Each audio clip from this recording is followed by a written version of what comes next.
যারা আমার মতো সবজি খেতে একেবারে পছন্দ করো না তারা কিন্তু ভিডিওটা পুরো লাস্ট অবধি দেখো। আর যাদের পছন্দ, হ্যাঁ তোমরা তো দেখবেই। আর এটা আমি কেন বললাম যে যারা সবজি খেতে পছন্দ করে না তারা এটা কেনই বা দেখবে? ট্রাস্ট মি, একবার যদি তোমরা এটা ট্রাই করে নাও না, তাহলে আর বলবেই না যে না সবজি আমাদের পছন্দ না, এই জিনিসটা কিন্তু আর মুখ থেকে বেরোবে না। তো বন্ধুরা, welcome back to my channel Payel tasty travels. আজকে কিন্তু তোমাদের জন্য একটা সেরা রেসিপি নিয়ে এসেছি, আর এই রেসিপিটার নাম হচ্ছে চিচিঙ্গা চিংড়ির মালাইকারি। চিংড়ি মাছের মালাইকারি কিন্তু বাচ্চা থেকে বড়দের সকলেরই প্রিয়। বাট চিচিঙ্গা দিয়ে কি তোমরা কোনোদিনও ট্রাই করেছো? ট্রাস্ট মি, একবার ট্রাই করলে না বারবার তোমাদেরকে এটা ট্রাই করতেই হবে। তো দেখা যাক এটা কিভাবে বানানো হয়। ফার্স্ট অফ অল আমরা চিচিঙ্গাগুলোকে এমনভাবে কেটে নিয়েছিলাম, আর কিন্তু লবণ আর হলুদ গুঁড়ো দিয়ে আমরা এটাকে মাখিয়ে প্রথমেই রেখে দিয়েছি যেন জলটা ভালো করে ঝরে যায়। এবার কিন্তু আমরা বেশ একটুখানি বড় সাইজেরই চিংড়ি মাছগুলোকে নিয়ে নিয়েছি, তোমরা দেখতেই পাচ্ছ। আর ওটাকে কিন্তু আমরা ভালো করে ধুয়ে নিয়েছি। তারপর এই চিংড়ি মাছগুলোর মধ্যে আমরা একটুখানি লবণ আর হলুদ গুঁড়ো দিয়ে কিন্তু এটা আমরা ভালো করে মেখে নেব।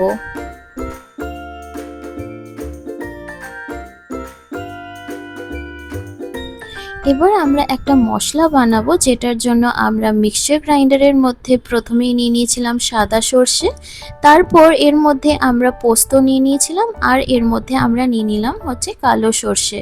তারপর এর মধ্যে কয়েকটা কাঁচা লঙ্কা দিয়ে দিলাম, আর এর মধ্যে কিন্তু আমরা দিয়ে নিলাম হচ্ছে নারকেল।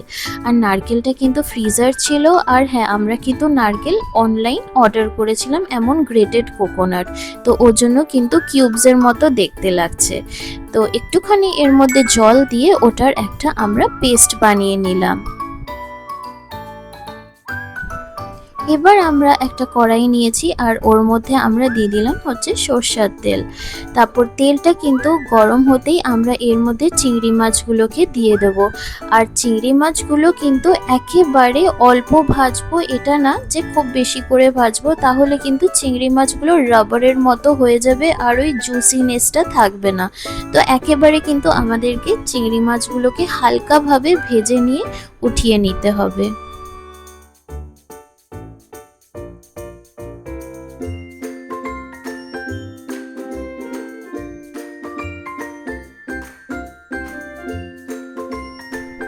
আচ্ছা বলো তো, তোমরাও কি এমন করো যে চিংড়ি মাছ এমন ভাজা হচ্ছে, টুক করে একটা কি দুটো চিংড়ি এমন ভাজা খেয়ে নিলে?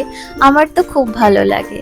আচ্ছা, কামিং ব্যাক টু রেসিপি, এবার যেই তেল ছিল ওর মধ্যেই কিন্তু আমরা শুকনো লঙ্কা দিয়ে দিয়েছি, আর এর মধ্যে দিয়ে দিলাম হচ্ছে কালো জিরে। তারপর একটুখানি নাড়িয়ে চাড়িয়ে নিলাম, তারপর চিচিঙ্গাগুলো কিন্তু এর মধ্যে আমরা দিয়ে দিচ্ছি। দেখতেই পাচ্ছ কি সুন্দর ঝরঝরে লাগছে, না হলে কিন্তু একদম মানে ওই জল জল একটা ভাব এসে পড়বে। তাই তোমরা কিন্তু আগের থেকেই লবণ আর হলুদ মাখিয়ে কিন্তু এমনভাবে রেখে দিও। তারপর আমাদেরকে এটা কিন্তু ভালো করে নাড়িয়ে চাড়িয়ে নিতে হবে। আর এমন টাইপের দারুণ রেসিপিস বলো যেগুলো রেস্টুরেন্ট স্টাইলও হবে, প্লাস বাড়ির মায়ের হাতের কমফর্ট ফুড, কি একেবারে শর্টকাট রেসিপিস। তো ওর জন্য কিন্তু তোমাদেরকে এই চ্যানেলটা সাবস্ক্রাইব করে নিতে হবে, আর কিন্তু বেল আইকনটা প্রেস করে রাখতে হবে। তাহলেই তো এমন টাইপের দারুণ দারুণ রেসিপিগুলো তোমাদের কাছে একেবারে পৌঁছে যাবে। আর তোমরা তো জানোই যে আরও ক্যাফে আপডেটসও কিন্তু তোমাদের জন্য আসতে চলেছে। আর একটুখানি ভাজা ভাজা হয়ে গেলে যে মশলাটা আমরা মিক্সচার গ্রাইন্ডারে বানিয়ে রেখেছিলাম, এর মধ্যে কিন্তু আমরা ওটাকে দিয়ে দিচ্ছি। তারপর কিন্তু আমাদেরকে একটুখানি এটাকে নাড়িয়ে চাড়িয়ে নিতে হবে। এটা কিন্তু very simple are very unique recipe, মানে তোমরা কিন্তু মানে রেজিস্টই করতে পারবে না যে এইটা আমি খাবো না, এমন না। আর এইটা ভাত বলো বা তোমাদের পরোটা দিয়েও কিন্তু দারুণ লাগে, রুটি দিয়েও ভালো লাগে। তো তোমরা কিন্তু এটা ট্রাই করেই দেখতে পারো একবার হলেও। কামিং ব্যাক টু রেসিপি, এর মধ্যে কিন্তু আমরা একটুখানি লবণ আর স্বাদ অনুযায়ী চিনি দিয়ে নিলাম।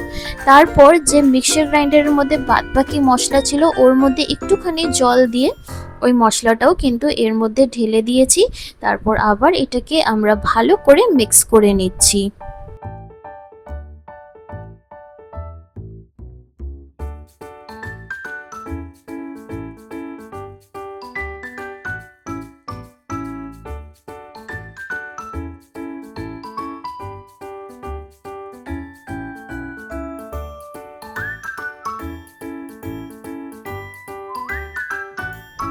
এর মধ্যে সামান্য একটুখানি জল দিলাম, তারপর আবার এটাকে কিন্তু আমাদেরকে ভালো করে মিক্স করে নিতে হবে।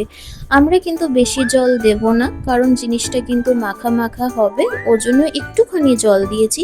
আর কিছুক্ষণের জন্য কিন্তু আমরা এটাকে ঢেকে রাখবো।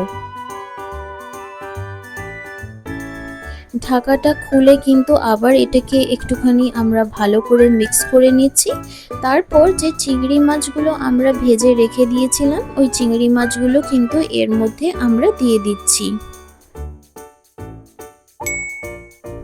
আর একটুখানি স্পাইসি না খেলে হয়, তো কয়েকটা কাঁচা লঙ্কা কিন্তু আমরা হাতের সাহায্যে ভেঙে এর মধ্যে দিয়ে দিয়েছি। তারপর আবার এটাকে কিন্তু আমাদেরকে ভালো করে মিক্স করে নিতে হবে। তারপর কিন্তু আবার কিছুক্ষণের জন্য আমরা এটাকে ঢেকে রাখবো, যেন জিনিসটা আরও ফ্লেভারফুল হয়ে যায়। আর ঢাকা খুলতেই দেখো তো যে কি সুন্দর লাগছে।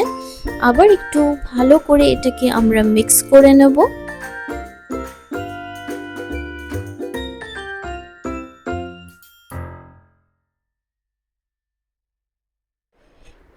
একটু যে জল জল ভাবটা লাগছে, ওটা কিন্তু আমাদেরকে শুকিয়ে নিতে হবে।